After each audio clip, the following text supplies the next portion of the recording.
الله أكبر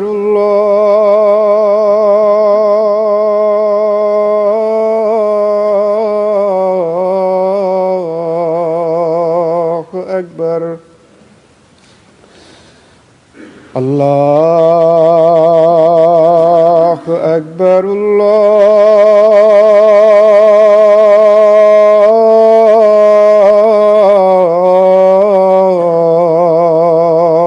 أكبر.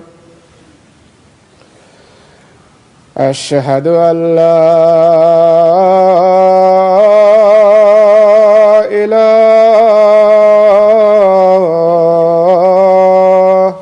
إلا الله.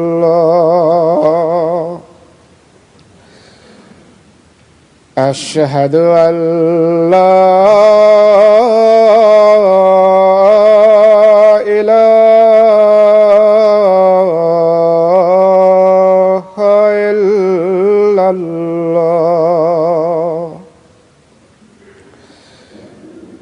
أشهد أن محمدًا رسول الله.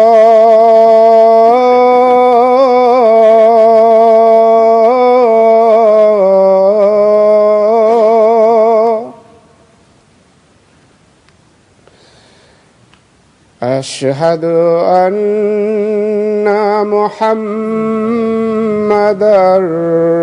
رسول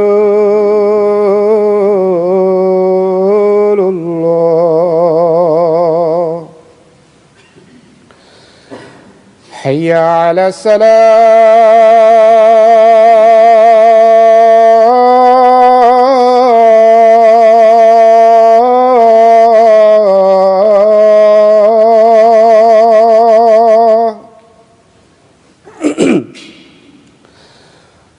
حي على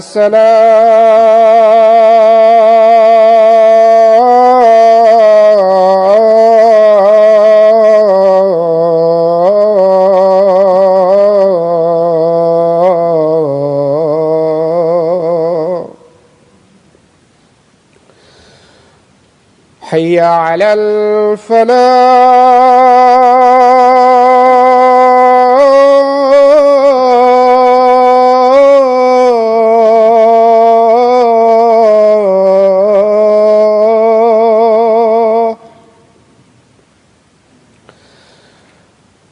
حي على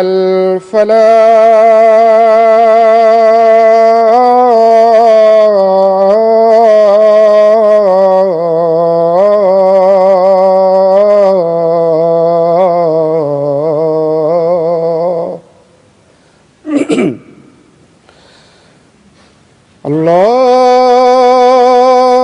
أكبر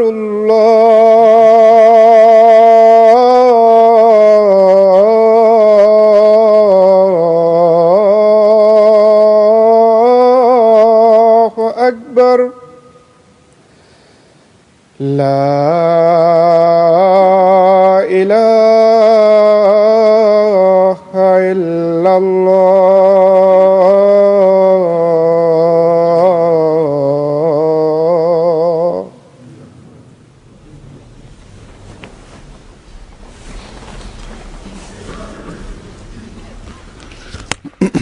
السلام عليكم ورحمة الله.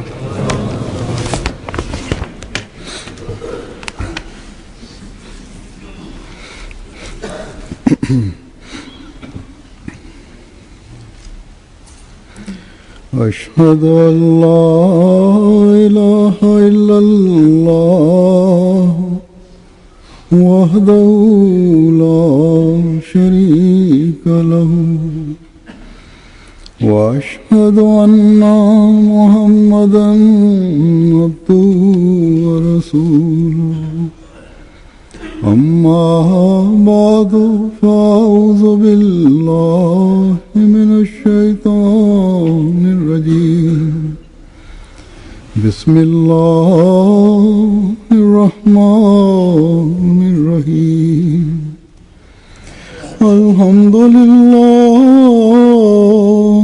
رب العالمين الرحمن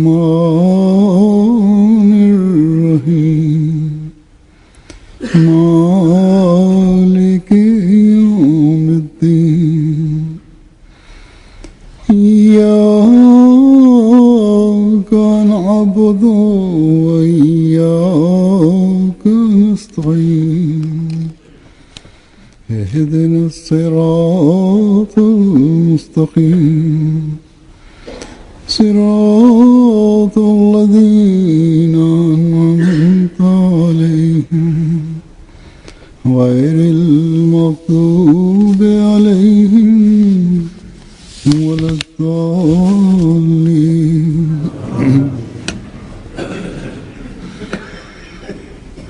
حضرت مسیح موعود علیہ الصلوۃ والسلام अपने एक शेरी कलाम में फरमाते हैं a déclaré: c'était le moment de l'avènement du Messie promis. Et ce n'était pas le moment de l'avènement d'un autre. Si moi je n'étais pas venu, un autre serait venu à ma place. Ensuite, dans un de ses ouvrages, dans une annonce, il a publié qu'il y a certains sots qui pensent que moi j'ai inventé un mensonge concernant les révélations que j'ai reçues, que j'ai inventé ces révélations, mais cela est complètement erroné. En fait, cette tâche, c'est Dieu le Tout-Puissant, celui qui a créé les cieux et la terre, qui est en train de l'accomplir. C'est lui qui a créé ce ciel et c'est lui qui est en train d'accomplir cette tâche. Quand la foi en Dieu commence à diminuer, c'est là que Dieu envoie quelqu'un comme moi. Et Dieu parle avec cette personne. Et par son entremise, Dieu démontre ses miracles, jusqu'à ce que les gens puissent comprendre que Dieu existe.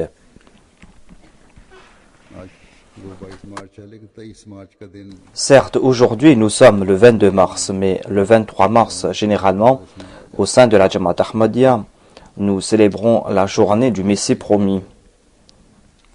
Demain, Inch'Allah, ce sera le 23 mars.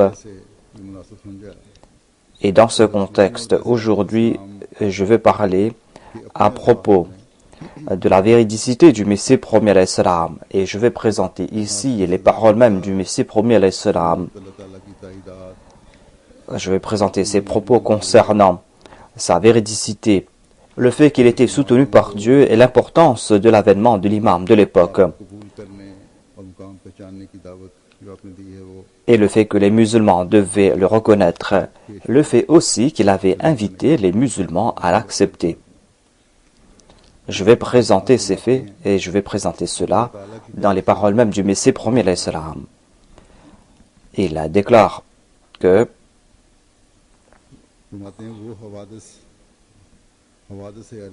il y a eu ces événements dans le ciel et sur terre qui sont les signes de l'avènement du Messie promis. Tous ces signes se sont apparus à mon époque. Quelque temps de cela, il y a eu l'éclipse du soleil et de la lune au cours du mois du Ramadan. Il y a eu l'éclipse de la lune et du soleil qui était un signe de l'avènement du Messie promis. Une comète s'est apparue et il y a eu aussi des tremblements de terre. Et il y a eu aussi des épidémies. Il y a eu des épidémies à l'instar de la peste qui s'étaient répandues. Il y a eu ces épidémies et la religion chrétienne s'est répandue dans le monde avec vigueur. Et il était dit dans les Écritures du passé que les gens vont me rejeter avec véhémence.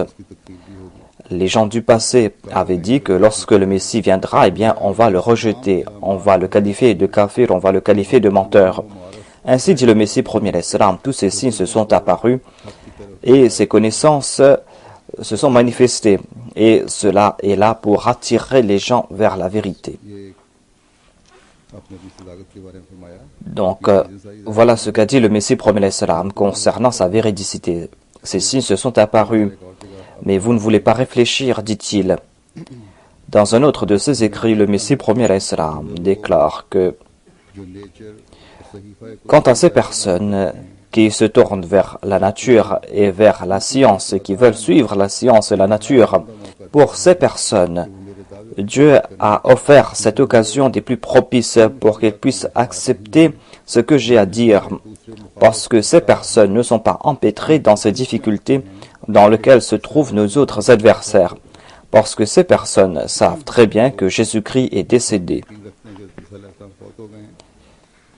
Quant à ces personnes qui ont la certitude que Jésus-Christ est déjà mort, eh bien ces personnes doivent réfléchir sur l'avènement du Messie premier l'Islam. Le Messie premier l'Islam dit qu'ils doivent aussi accepter ce fait que dans les hadiths, il y a ces prophéties concernant le Messie promis et ces hadiths font partie de ces vérités bien établies et aucune personne douée d'intelligence ne peut rejeter cela. Ainsi, ils doivent accepter ce fait que ce Messie qui viendra, il viendra dans cette Ummah.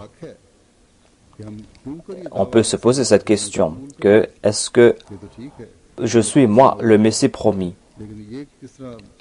Ils doivent accepter donc que le Messie viendra dans cette Ummah, mais ils doivent aussi réfléchir et comprendre que le Messie promis l'Islam, c'est dit être le Messie, ils doivent l'accepter.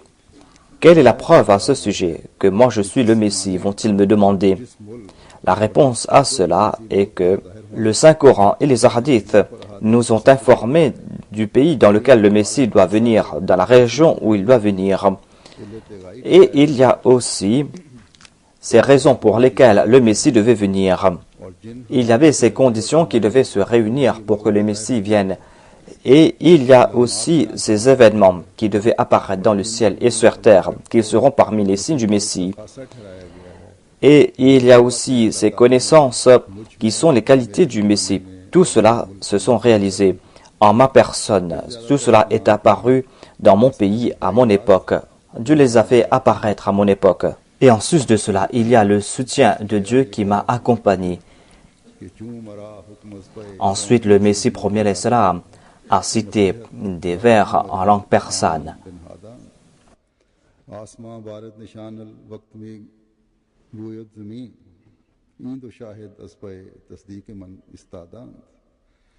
Il a déclaré dans ce vers que puisque j'ai reçu l'ordre de me tourner vers le peuple du Messie, c'est pour cette raison que je porte le titre de Ibn Maryam.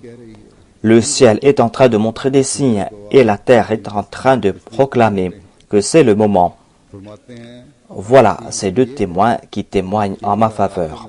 Le Messie premier l'Islam dit, l'explication à ce sujet est que par le biais du Saint-Coran, l'on comprend que notre prophète, le saint prophète Mohammed, paix soit sur lui, ressemblait à Moïse et son califat à lui est le reflet du califat de Moïse. Et il avait été promis à Moïse que dans ces derniers temps, lorsque la dispensation mosaïque va arriver à sa fin, lorsque les enfants d'Israël vont se rejeter les uns les autres, vont se diviser, et lorsqu'ils vont se qualifier les uns et les autres de mécréants, c'est là que Dieu va envoyer un calife qui va soutenir la foi de Moïse. Il va envoyer Jésus-Christ et il va réunir les brebis égarées des enfants d'Israël. Il va réunir les loups et les brebis et il sera un hakam et il va mettre fin à leur dissension. Cela veut dire qu'il va réunir et les opprimés et les oppresseurs ensemble. Voilà la tâche que devait accomplir Jésus-Christ et il allait mettre fin à toute forme d'inimitié. Le Saint-Coran fait la même promesse dans ce verset où il est dit wa akharina minhum lamma yalhaqu bihim. Et il y a nombre de détails dans les hadiths à ce sujet. Par exemple, il est dit que cette Ummah va se diviser comme la Ummah des Juifs. Et ils se sont qualifiés mutuellement de mécréants. Ils se sont qualifiés les uns et les autres de menteurs et de kafirs. Et toutes ces personnes ont poussé au loin leur inimitié, leur haine. Leur inimitié n'a cessé de grandir. Et c'est là que le Messie promis est venu en tant que hakam, en tant que juge. Il est venu en tant que juge et il a mis fin à cette animosité.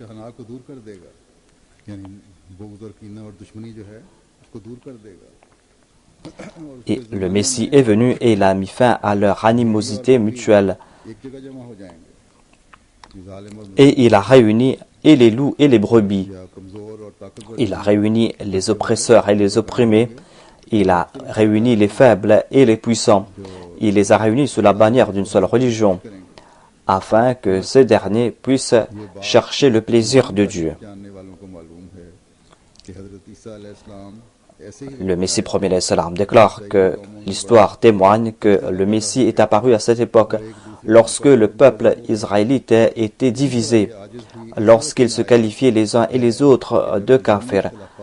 Et moi aussi, dit le Messie premier je suis apparu à cette période quand ces dissensions internes ont atteint leur paroxysme, lorsque un groupe qualifiait l'autre de kafir. Au cours de cette période, la Ummah avait besoin d'un hakam, d'un juge, et Dieu m'a envoyé en tant que tel.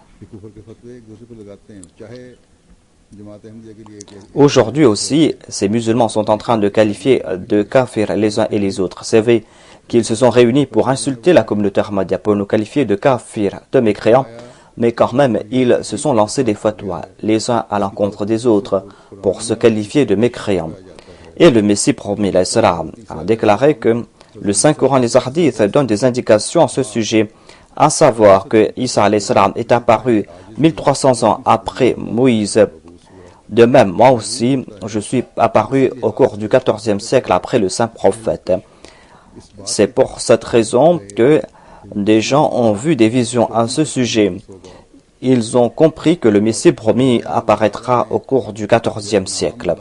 Et il a déclaré que Dieu m'a donné le nom de Ghulam Ahmad Qadiani et il a donné une indication à ce sujet. Car selon la décompte Abjad, l'addition des lettres de mon nom donne 1300. Quand on réunit les lettres Ghulam Qadiani selon la décompte Abjad, cela donne 1300.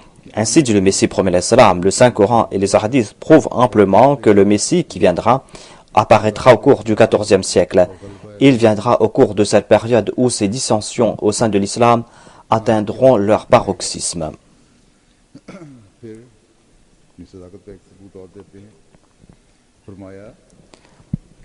Une autre preuve de sa véridicité, dit le Messie premier est que dans son ouvrage Fusus al-Hakam, Cheikh Ibn Arabi a décrit une vision dans laquelle il dit que le Messie sera le Khatamul Walaya.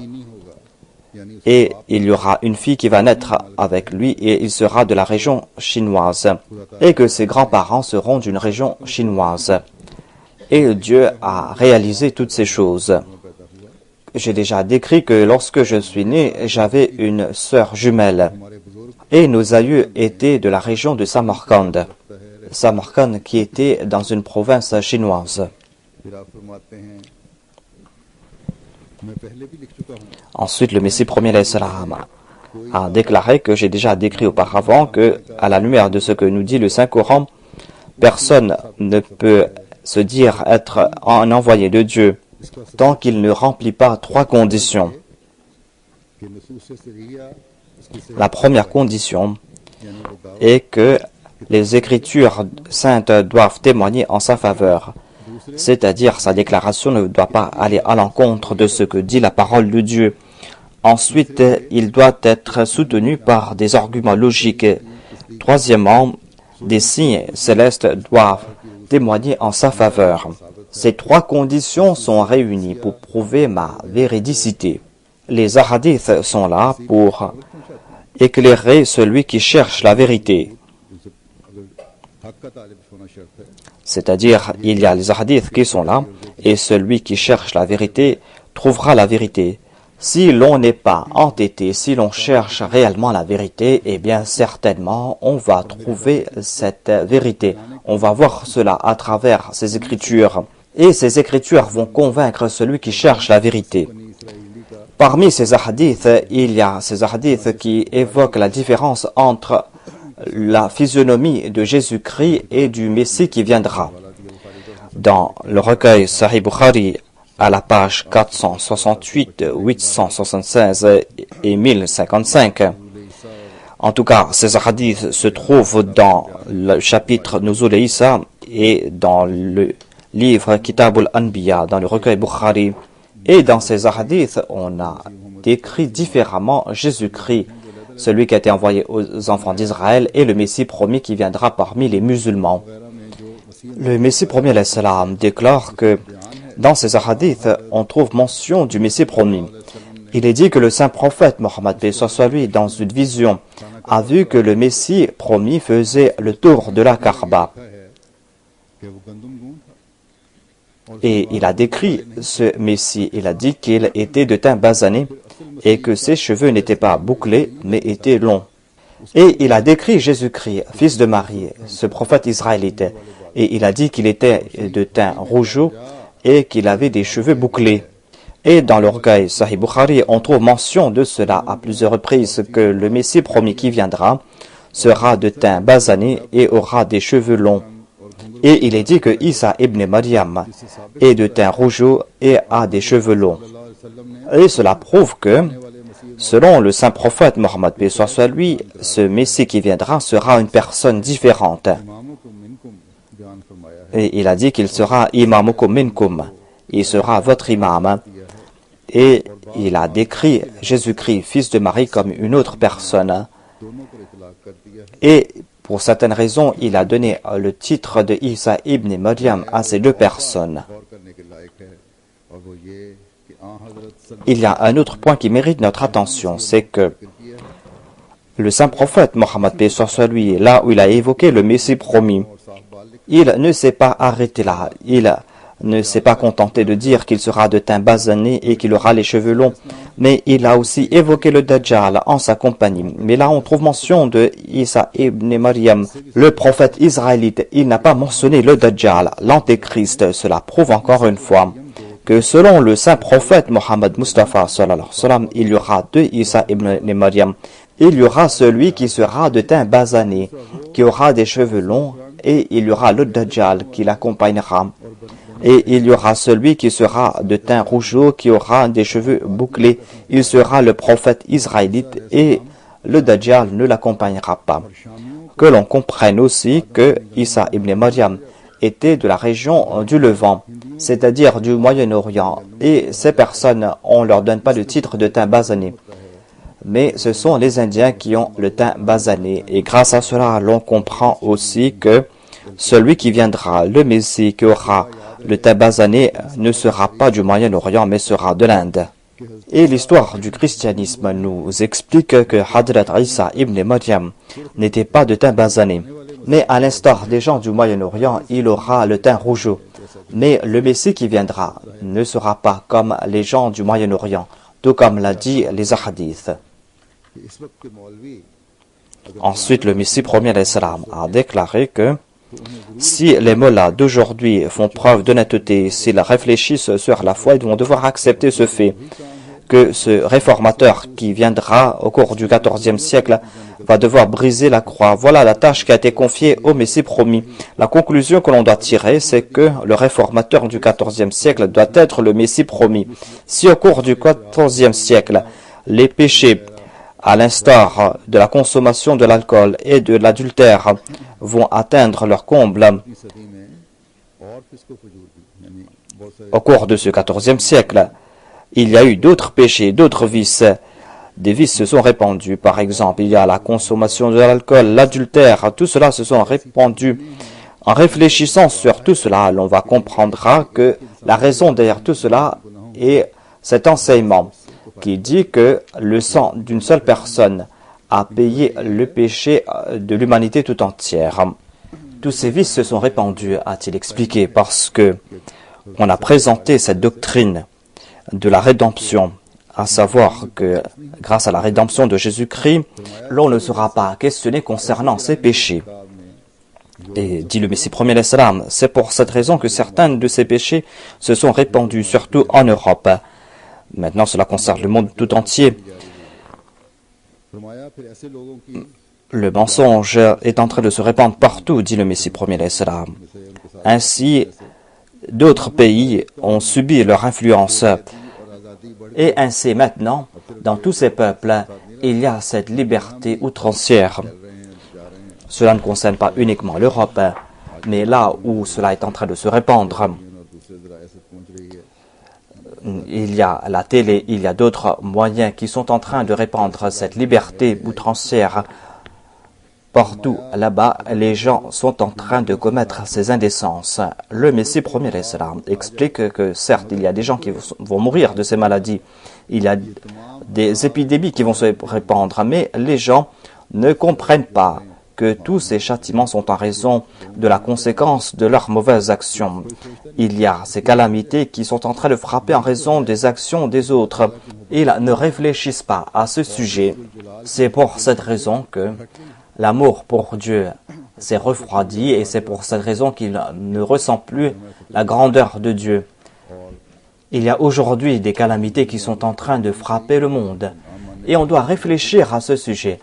On doit se tourner davantage vers la prière. Nous devons prier davantage et ceux qui n'acceptent pas cela doivent aussi réfléchir à ce sujet.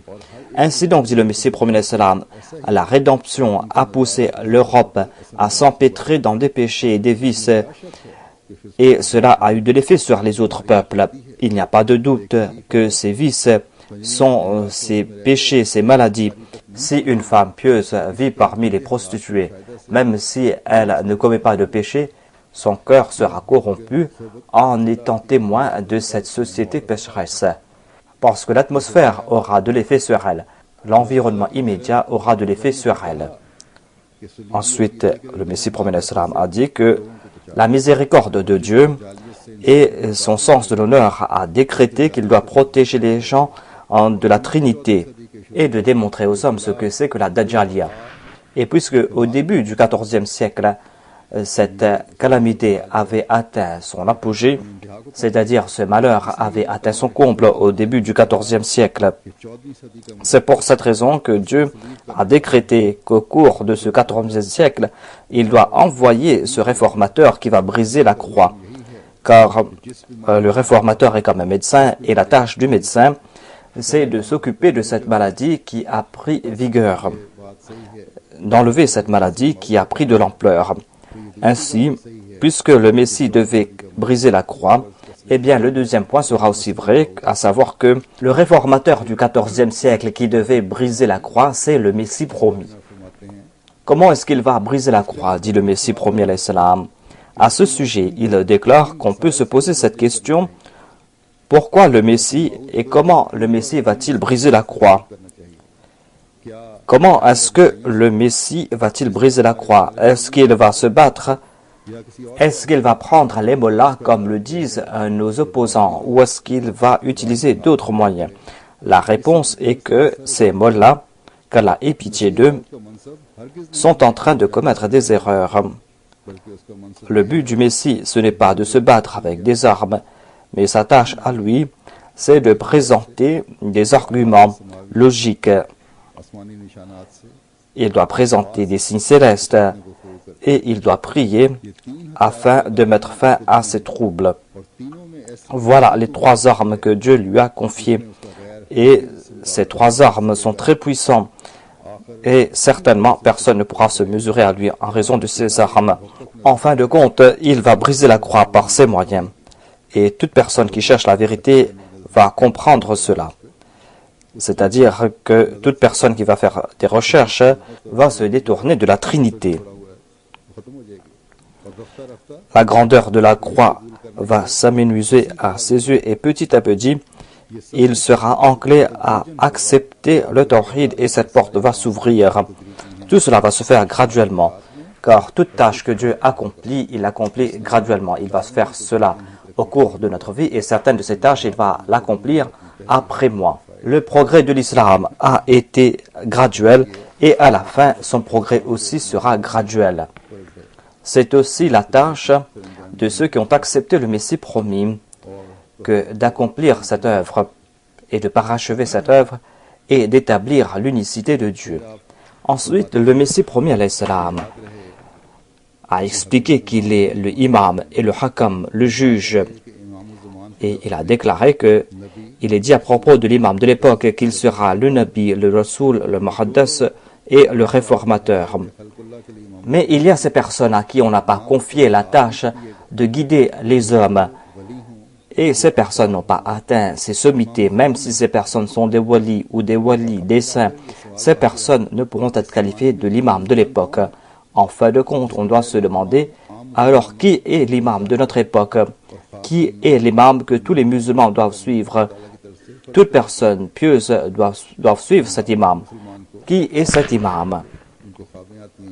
C'est-à-dire tout musulman. Toute personne vertueuse qui voit des rêves, qui a reçu des révélations concernant l'avènement du Messie, ils doivent suivre quelqu'un. Et dit le Messie promet l'Islam, je dis que par la grâce de Dieu, cet imam, c'est moi. C'est en moi que Dieu a montré ces signes. Il a réuni en moi toutes ces conditions et il m'a envoyé au cours de ce siècle. Et 15 ans se sont écoulés depuis mon avènement.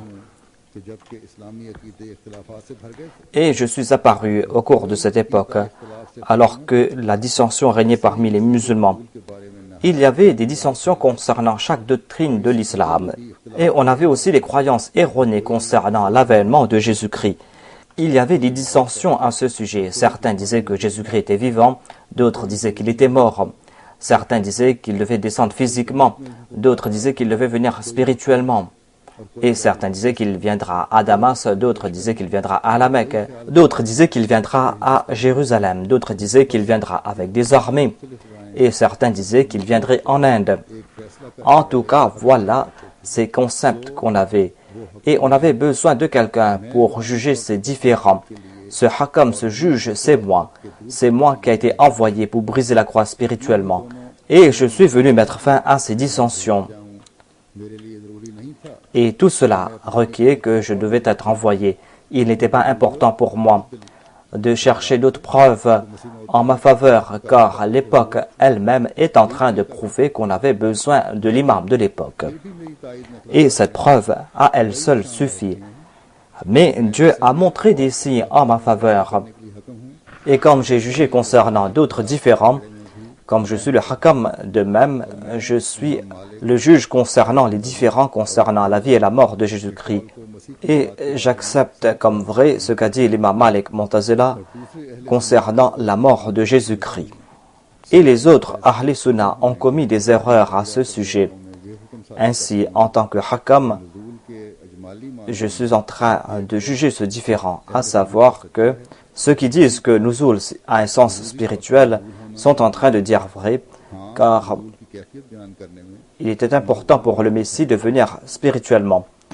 Mais ils ont commis des erreurs concernant leurs explications à ce sujet. Certains disaient que le Nuzul signifiait l'avènement spirituel, mais ils n'ont pas compris tous les sens. Et en ce qui concerne la mort de Jésus-Christ, ce qu'a dit Mu'tazila, l'imam Malik et Ibn Hazm est vrai.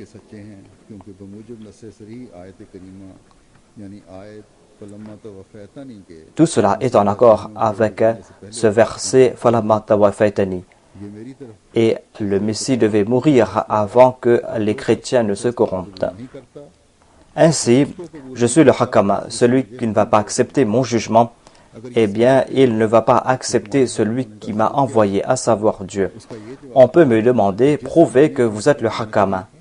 Ma réponse est que le hakam devait venir, et cette époque de son avènement est là. Et ce peuple qui devait se réformer en raison de leurs erreurs, eh bien, ce peuple est présent. Et ces signes qui devaient témoigner en faveur du hakam sont déjà là. Il y a les signes célestes, il y a les signes terrestres et il y a encore d'autres signes. Le ciel est en train de montrer ces signes, la terre est en train de montrer des signes. Bénis soient ceux dont les yeux sont ouverts. Qu'Allah ouvre les yeux de la Ummah et qu'ils soient prêts à accepter le hakam. Ensuite, le Messie promet alayhi salam déclare que mes adversaires réfléchissent Si je suis ce Messie que le saint prophète a déclaré qu'il est son bras, et si je suis le Messie qu'il a salué, si je suis ce Messie qui porte le titre de Hakam Adl, de Imam et de Khalifatullah, il y a le roi turc qu'on avait insulté et maudit. Croyez-vous que c'est permis d'insulter un roi ou de le maudire ainsi? Réfléchissez, dit-il. Réfléchissez, parce que cela concerne Dieu et son prophète. Peut-on traiter ainsi un envoyé de Dieu? Je ne veux pas parler davantage à ce sujet parce que mon procès va se faire au ciel. Si je suis celui qui est venu suite aux prophéties du saint prophète Mohammed bin soit lui, eh bien vous n'avez pas commis de péché contre moi, mais contre Dieu. Si cela n'avait pas été écrit dans les Écritures saintes, qu'il sera maudit, qu'il sera tourmenté, eh bien vous ne m'auriez pas ainsi traité. Vous ne m'aurez pas fait souffrir comme vous l'avez fait maintenant. Il avait été décrété auparavant qu'on allait tourmenter le Messie. Certainement, cela devait s'accomplir. Cela devait s'accomplir tout comme Dieu l'avait écrit. Et vous lisez cela dans vos ouvrages, dans vos livres. Vous lisez ces ouvrages et vous lancez ces fatwas de takfir. Et ces ulémas qui ont été évoqués là-bas, qui vont rejeter le Messie, ce sont vous-mêmes. Vous êtes ceux qui s'opposent au Messie, comme il est dit dans ces ouvrages. Le Messie premier alayhi salam dit que je suis celui qui a été envoyé comme Messie. Je dis que je suis le Messie. Et le saint prophète Mohammed lui a dit qu'il sera votre imam et il sera le khalifa. Et Dieu et son prophète envoient des salutations sur lui. Son ennemi sera maudit et son ami sera l'ami de Dieu. Et il sera le juge de l'humanité tout entière. Et il sera adil, le juste dans sa parole et dans ses actions. Est-ce cela la taqwa qu'en voyant mes signes, en voyant ces signes, que vous me traitiez ainsi, que vous m'insultiez, que vous me méprisiez?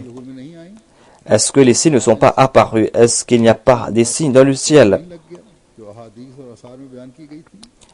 Est-ce que vous n'avez pas compris que nous sommes en train de vivre cette époque, tout comme l'a décrit les hadiths? Eh bien, pourquoi êtes-vous aussi insolent? Si vous avez des doutes concernant mes déclarations, s'il y avait des doutes concernant ces signes, eh bien, en toute humilité et avec de bonnes intentions, en craignant Dieu, vous auriez dû essayer de vous débarrasser de ces doutes. Le Messie premier alayhi salam a déclaré que je vous ai invité pour dissiper vos doutes. Je vous ai invité pour que je puisse dissiper vos doutes, mais personne n'est venu. J'ai invité tout le monde, mais personne n'a répondu à mon appel. Je vous ai dit d'accomplir la prière istikhara et d'implorer Dieu afin qu'il vous montre la vérité, mais vous n'avez rien fait. Et vous n'avez cessé de me qualifier de menteur. Dieu a dit qu'un avertisseur est venu, mais le monde n'a pas accepté cet avertisseur. Mais Dieu va accepter cet avertisseur et va prouver sa véridicité par de signes puissants. Quelqu'un peut-il être véridique et qu'Allah le laisse tomber?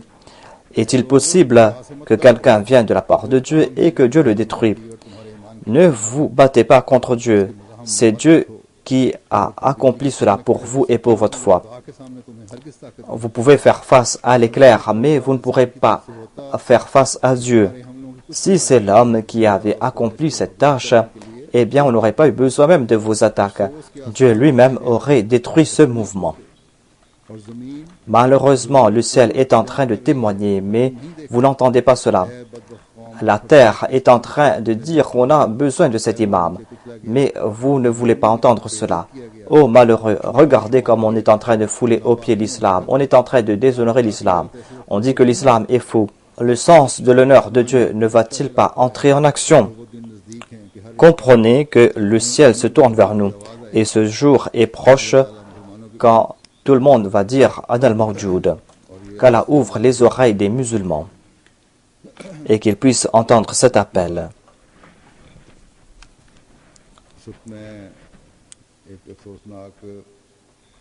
Je voudrais maintenant évoquer le décès d'un grand serviteur de la communauté. Mukarram Chowdhury Muslihuddin Mubarak Muslihuddin est décédé quelque temps de cela. Il était dans le département Tahrik Jadid Il était Wakil Ta'lim. Il est décédé le 16 mars à l'âge de 79 ans. Inna lillahi wa inna ilayhi raji'un. Le défunt était né le 21 juin 1934. Son père était Soufi Ghulam Mohammad Saheb. Son père était un compagnon du Messie promis. Son grand-père aussi était un compagnon du Messie promis. Et son grand-père était parmi les 313 compagnons du Messie promis alayhi salam. Il avait accepté le Messie promis alayhi salam le 5 juin 1895.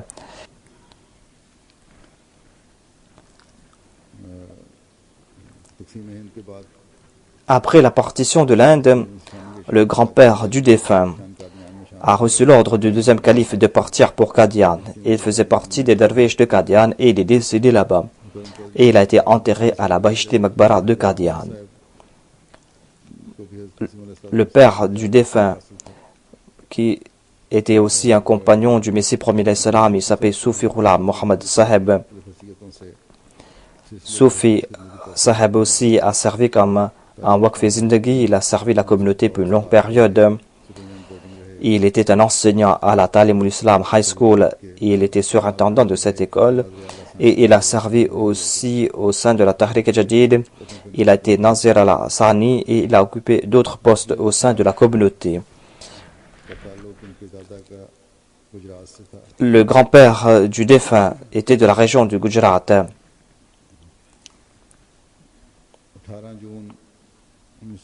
Les parents du défunt l'avaient présenté pour qu'il sert la communauté. Et le 18 juin 1949, le défunt lui-même s'est présenté en personne pour servir la communauté. En septembre 1949, après avoir complété ses études élémentaires, il est parti à Rabwa et le deuxième calife leur a interviewé. Le deuxième calife a envoyé Muslim Uddin Saheb compléter ses études.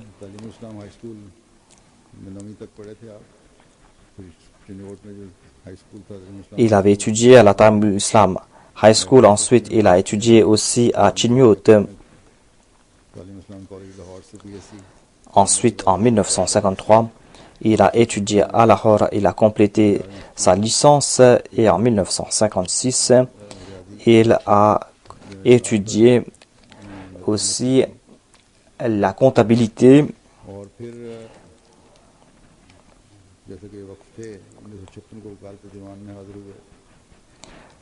En 1956, il s'est présenté à la Wakalat Diwan et il a travaillé à la Amanat Tahrik Jadid.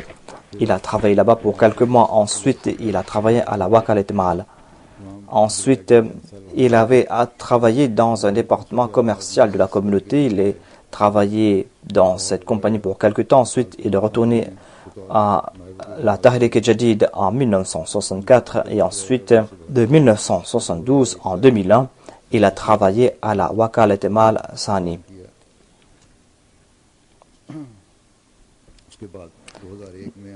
De 2001 jusqu'à son décès, il a été Wakil Ta'lim. Et il a servi dans différents comités au sein de la Jamaat. Il était responsable de différentes communautés. Il était aussi membre de la Majlis Karpataz. C'était une personne qui avait de très bonnes opinions. C'était une personne qui réfléchissait beaucoup avant de donner son opinion. Il avait une grande connaissance et il était membre de plusieurs comités et il se présentait dans tous ces comités. Et il présentait toujours son point de vue après avoir étudié toutes ces questions avec attention. Il avait un grand amour pour le califat.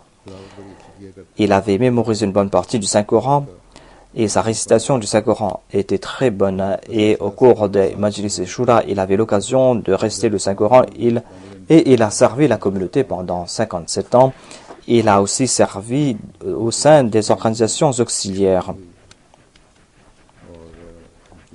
Il s'était marié en 1964. Son épouse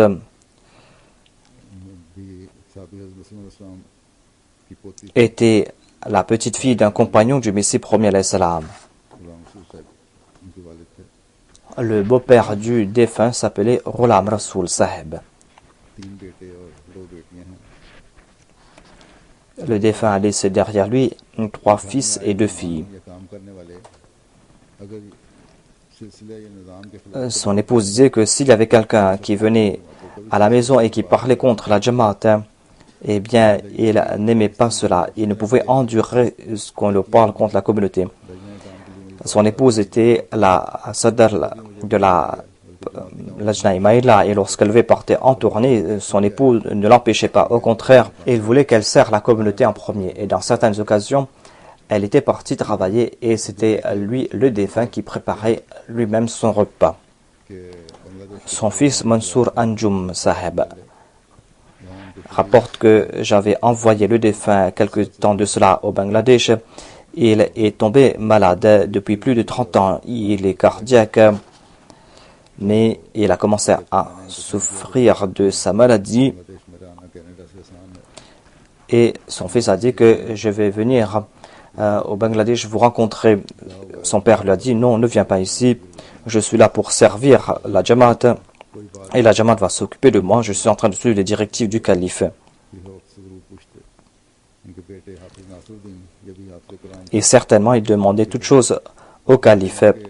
Son fils Nasiruddin a écrit que nombre de personnes avaient confié leur compte à mon père. Les gens lui ont confié leurs biens, leur argent et qu'il faisait les comptes de ces personnes concernant leur chanda. Et il informait ces gens. Son fils Majiduddin a déclaré que lorsqu'on parlait de n'importe quoi à la maison, lorsqu'il devait présenter son point de vue, eh bien, il disait que j'ai écrit au calife pour lui demander son conseil et pour lui demander de prier pour nous. Et il a demandé à propos de toute chose, même si cela concerne la maison. Et il a dit que Waqf Zindagi n'a besoin de personne. Sur le formulaire du Waqf Zindagi, il y a plusieurs conditions qu'on doit remplir, mais il a dit que il y avait une seule question qu'on avait dit, que la seule condition du Waqf Zindagi est qu'il ne doit rien demander.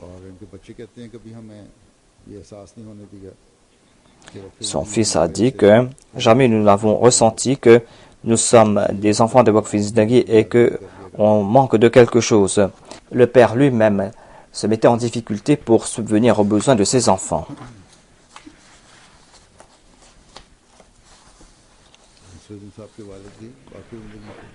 Le père de Muslihuddin Saheb était lui aussi un Waqf Zindagi.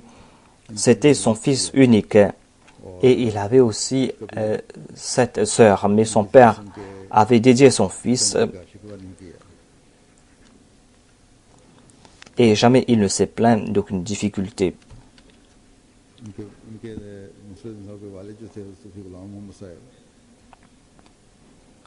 Le père de Muslihuddin Saheb, Soufi Ghulam Muhammad Saheb, avait complété sa maîtrise et lorsqu'il avait pris sa retraite, il avait écrit au deuxième calife en disant que j'ai pris ma retraite, je suis un Waqf Zindagi, j'attends votre ordre. Et il n'a pas reçu de réponse pour une longue période. Muslihuddin Saheb recevait une bourse pour ses études. Et puisque son père était en difficulté, il a quitté là où il se trouvait et il a confié cet argent qu'il avait reçu pour sa bourse pour son père. Mais Dieu lui a accordé sa grâce par la suite.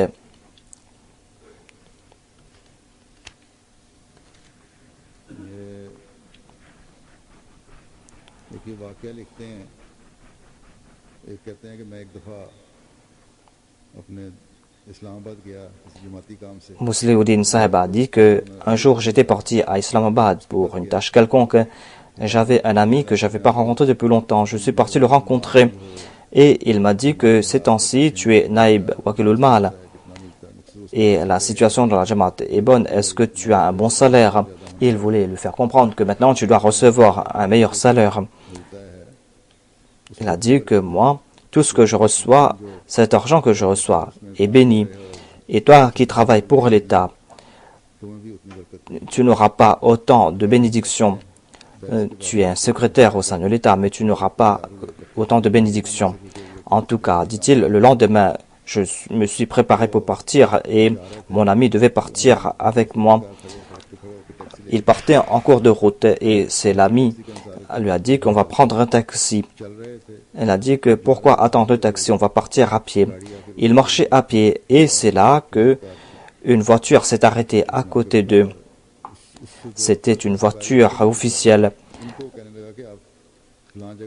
Et celui qui était dans la voiture n'a pas demandé à l'officier où il voulait partir. Il a demandé au défunt, est-ce que vous allez partir là-bas? Celui qui était dans la voiture leur a invité et c'était la voiture d'un général. Et ils sont partis là où la voiture partait. Ils sont entrés dans le bâtiment. C'était une voiture officielle. Et ils sont entrés dans le bâtiment sans qu'on leur ait demandé quelque chose. Il a dit à son ami que tu allais prendre un taxi, tu allais dépenser de l'argent. Mais vois comment Allah aide les Waqf Zindagi. J'ai reçu une voiture officielle et cette personne ne me connaît pas, je ne le connais pas. Et cette personne m'a demandé à moi où je voulais partir. Et c'est grâce à moi que je suis entré dans le bureau et nous n'avons pas eu à présenter nos papiers. On n'a pas eu à nous présenter et nous sommes entrés directement à l'intérieur. Voilà la grâce qui accompagne un Waqf Zindagi.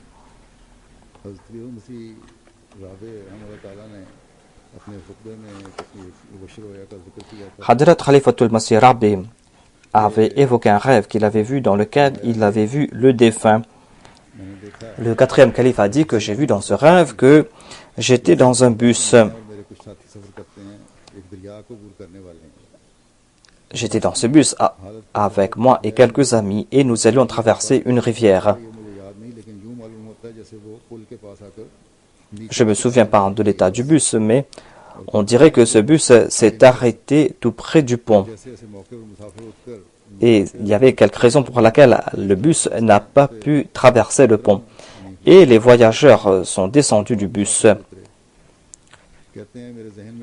Et il y avait d'autres voyageurs qui étaient avec moi. Et je me souviens très bien qu'il y avait Mubarak Muslihuddin Sahib qui travaille dans le département Tahrik Jadid qui était avec moi. Et puisqu'on n'avait rien à faire, nous avons dit que nous allons prendre un bain.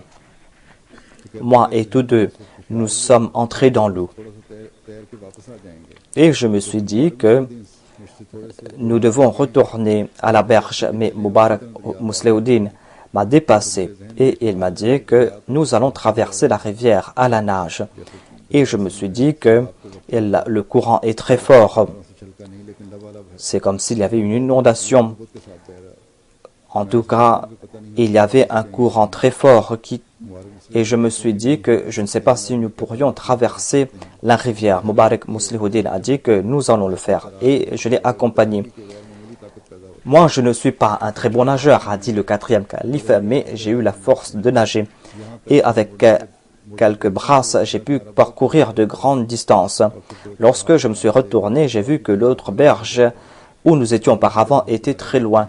Et après quelques brasses, j'ai pu atteindre l'autre berge. Il ajoute que j'ai vu que Mubarak Muslihuddin était devant moi.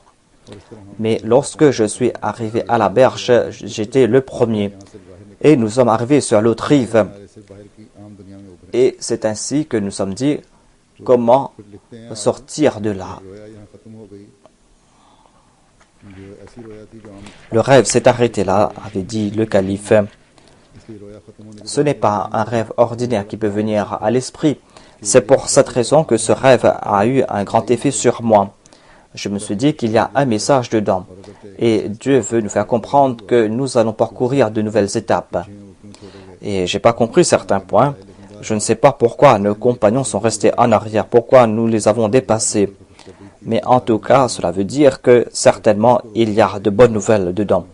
C'est-à-dire, même si la rivière a arrêté ce bus, cette rivière n'a pas pu arrêter notre voyage. En tout cas, il a vu le défunt. C'est un rêve béni parce que le défunt porte le nom de Mubarak, ce qui signifie béni. Et c'était là le signe d'une bénédiction pour la Jamaat. Le défunt était une personne très pieuse qui accomplissait les prières tahajjud, qui s'occupait des pauvres. Un de ses subalternes a écrit que il s'occupait surtout des pauvres au cours du Ramadan. Il préparait des provisions pour eux. Et personne ne savait qui avait préparé ces provisions sauf lui. C'était une personne de principe concernant le bureau, mais c'était une personne très humble, c'était une personne très simple aussi. Par la grâce de Dieu, ses enfants sont bien arrivés. Ces enfants ont de bons travail. Qu'Allah fasse qu'ils puissent servir l'humanité comme leur père.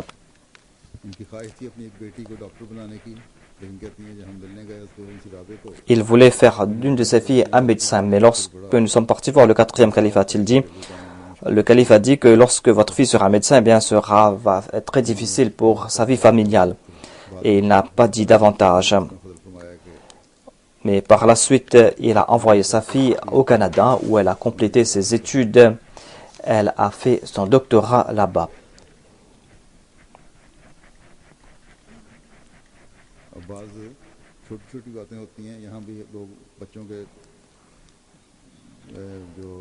Les parents ici reçoivent des aides pour les études de leurs enfants. Ils reçoivent ces aides de la part de l'État. Et les époux se disputent concernant cet argent. Mais un de ses enfants a écrit que j'avais eu de très bons prix, j'ai eu une bourse. Et mon père m'a dit que tu as reçu cette bourse, c'est en raison de tes efforts à toi. Mais moi, je vais toujours compléter tes dépenses, je vais te payer. Et moi et la famille, nous n'avons aucun droit sur cette bourse que tu as reçue. Mais cela ne veut pas dire non plus que les enfants doivent commencer à prendre de l'argent de leurs parents et dire que nous avons besoin de notre droit. Ce qu'il voulait nous faire comprendre, c'est qu'on doit dépenser l'argent pour le but pour lequel on l'a reçu. Le docteur Nouri Saeb a écrit que le défunt était malade depuis 1945 et dans certaines situations, il croyait que les défunts allaient mourir bientôt. Mais à différentes occasions, Dieu a protégé le défunt, il l'a fait sortir de la bouche de la mort. Et le docteur Nouri a déclaré que j'ai présenté son cas dans différentes conférences. Je l'ai présenté comme ainsi. Et les autres médecins lui disaient toujours que ce sont des miracles qui se passent avec ces malades à lui. Il était parti au Bangladesh et il m'avait écrit de là-bas et j'étais très soucieux concernant sa santé. Je l'avais envoyé, il était malade, mais en tout cas, il est retourné sain sauf et il a vécu pendant encore quelques années. Dieu lui a accordé une vie très active.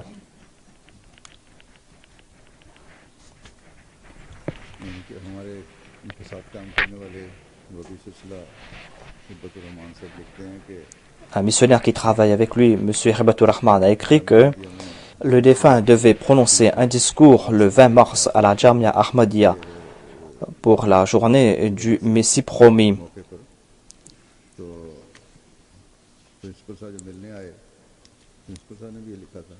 Le principal est venu le rencontrer et le principal a dit que le défunt a dit que je vais venir et j'ai préparé le discours. Mais puisque je suis à l'hôpital, je ne pourrais pas prononcer ce discours. En tout cas, il était très soucieux pour toutes choses et il faisait de son mieux pour compléter ses tâches. Moi aussi, j'ai travaillé avec lui à la Wakalat Mal. Pendant 8 ans, j'ai beaucoup appris de lui. Et il savait très bien comment préparer le budget. Et des fois, il travaillait jusqu'à 11h minuit, mais il ne laissait pas cela sur les autres et retournait chez lui. Il travaillait toujours avec les autres jusqu'à tard dans la nuit. C'était une personne très sincère. Quand j'étais Nazirallah, il fut mon subalterne par la suite, mais il a fait preuve d'une grande obéissance. Et quand j'étais choisi comme calife, eh bien, sa sincérité, sa fidélité n'a cessé de grande. Qu'Allah exalte son statut. Qu'Allah fasse que ses enfants et ses descendants soient toujours fidèles envers la Jamaat et le calife.